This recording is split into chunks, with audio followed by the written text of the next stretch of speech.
আপনি তো আমাকে অন এয়ার ইনভিটেশন দিলেন বাংলাদেশে, আমি যাব, বাংলাদেশে কেন যাব না? ভারতকে ভাঙতে চাওয়া বসের ছেলের সাথে ইউনুসের মিটিং নিয়ে দুশ্চিন্তায় ভারত।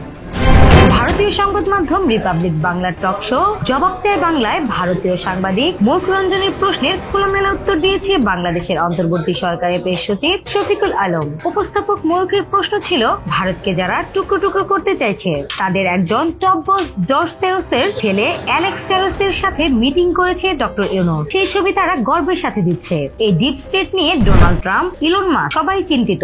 আপনারা তাদেরকে জামাই আদর করে নিয়ে আসছেন।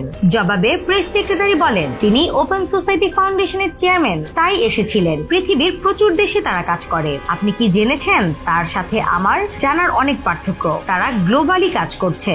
তাকে নিয়ে সমস্যা আপনাদের, আমাদের না। ময়ূখ বলেন, জসিমউদ্দিন রহমানি, আনসারুল্লাহ বাংলা, তিনি ছাড়া পেয়েছেন। আনসারুল্লাহ বাংলা আমাদের দেশকে শেষ করতে যায়, সেটা নিয়ে কোনো স্টেটমেন্ট দিন।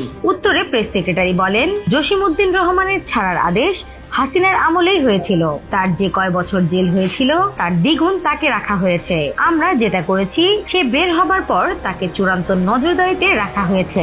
স্নিগ্ধা আখি, দৈনিক নতুন সময়, ঢাকা।